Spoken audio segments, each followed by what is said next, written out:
పేరు మాట. నేను సింగరేణి కాలనీ సెంటర్ నెంబర్ 5 నుంచి వచ్చాను.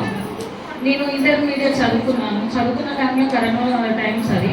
ఆ టైంలో చదువుతున్నప్పుడు ఫైనాన్షియల్గా కొంచెం వెనుకబడిన ఫ్యామిలీ మాది. ఫీజు కట్టుకోలేని పరిస్థితిలో చిన్న జాబ్ చేసుకునే టైంలో నాకు ఏంటంటే యాక్సిడెంట్ అయింది లాస్ట్ ఇయర్.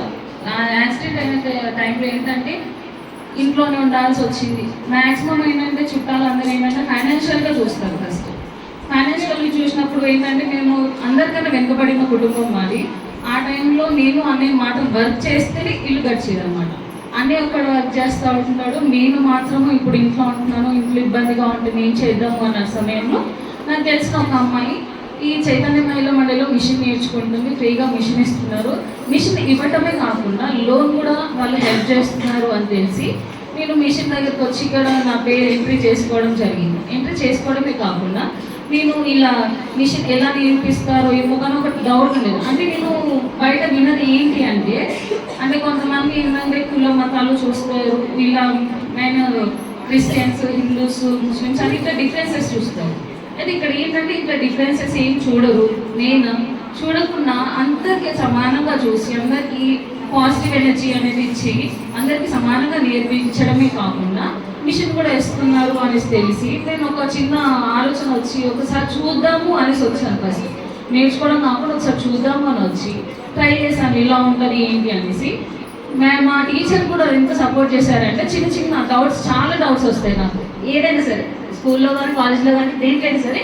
ఈ మిషన్లో అంటే తెలియని ఒక ఏమంటారు ఎనర్జీ అనమాట. ఏంటి ఇలా ఉంటాయా అనేసి బయట చూసేదాన్ని, అర్థం అయ్యేది కాదు. బ్లౌజ్ కుట్టడానికి కూడా ఒక 500 ఇప్పుడు తీసుకుంటున్నారు, డ్రెస్సెస్కి ఒక 1000 తీసుకుంటున్నారు. ఇలా నేను నేర్చుకుంటే నాకు లుక్కోవచ్చు కదా అని ఒక థాట్ తోటి వచ్చాను. ఇప్పుడు ఏంటంటే సొంతంగా వీళ్ళు మనకి ఏంటంటే లోన్స్ ఇప్పిస్తున్నారు, ప్లస్ షాప్ పెట్టుకోవడం కూడా హెల్ప్ చేస్తున్నారు, మళ్ళీ స్టిచ్చింగ్ కూడా ఫ్రీగా నేర్పిస్తున్నారు, పైగా మిషన్ కూడా వాలేస్తున్నారు కదా అనేసి ఒక చిన్న హోప్ తోటి వచ్చాను. హోప్ కూడా నాకు ఏంటంటే ఇప్పుడు నేను మిషన్ ఇప్పుడు నేర్చుకొని ఈ బ్లౌజ్ నేను స్టిచ్ చేసుకుంటున్నాను అనమాట. ఇప్పుడు నేను నా సొంతంగా డ్రెస్సెస్ స్టిచ్చింగ్ చేసుకున్నాను, బ్లౌజెస్ స్టిచ్చింగ్ చేసుకున్నాను. మా కజిన్స్కి కూడా వాళ్ళకి ఇస్తూ ఉంటున్నాను అన్నమాట. ఇవ్వటమే కాకుండా ఇప్పుడు ఏంటంటే ఒక 1 month ఒక చాయిస్ వాళ్ళు ఇస్తే ఇంకా కొంచెం పర్ఫెక్ట్ అవ్వచ్చేమో అని ఒక థాట్ ఉంది. కానీ మనకి ఏంటంటే లాస్ట్ అయినా 4 months మాత్రమే ఉంది కాబట్టి ఈ 4 monthsలో ఇంకా డౌట్స్ ఏమైనా ఉన్నా సరే క్లారిఫై చేసుకోవడానికి రావచ్చు అని కూడా టీచర్స్ కూడా అడిగాము. రావచ్చు, ఇప్పటి వరకే లాస్ట్ కాదు, మీరు తర్వాత కూడా రావచ్చు అని కూడా వాళ్ళు ఎక్స్క్యూజ్ చేశారనమాట. మీరు రావచ్చు, డౌట్స్ ఉన్నా కూడా క్లారిఫై చేసుకోవచ్చు అని కూడా వాళ్ళు చెప్పారు.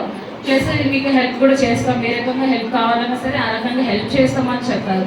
ఫస్ట్ ఆఫ్ ఆల్ ఏంటంటే ఈ థాట్ ఇచ్చిన సార్ వాళ్ళు ఎవరైతే వచ్చినారో వాళ్ళకి థ్యాంక్స్.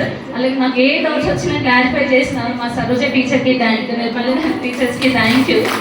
మేము స్కూల్ ఎలా అలా చేసామో అట్లనే ఈ మిషన్లో కూడా అలా చేసుకుంటానే మేము మిషన్ వేసుకున్నప్పటికీ కూడా టీచర్ వాళ్ళు కానీ సార్ వాళ్ళు కానీ వాళ్ళందరూ మమ్మల్ని భరించినందుకు, ఇంతసేపు మీరు స్పీచ్ ఇచ్చినందుకు, మీరు భరించినందుకు థ్యాంక్ యూ సో మచ్. మండలి వారికి, సపోర్ట్ వారికి థ్యాంక్ యూ సో మచ్.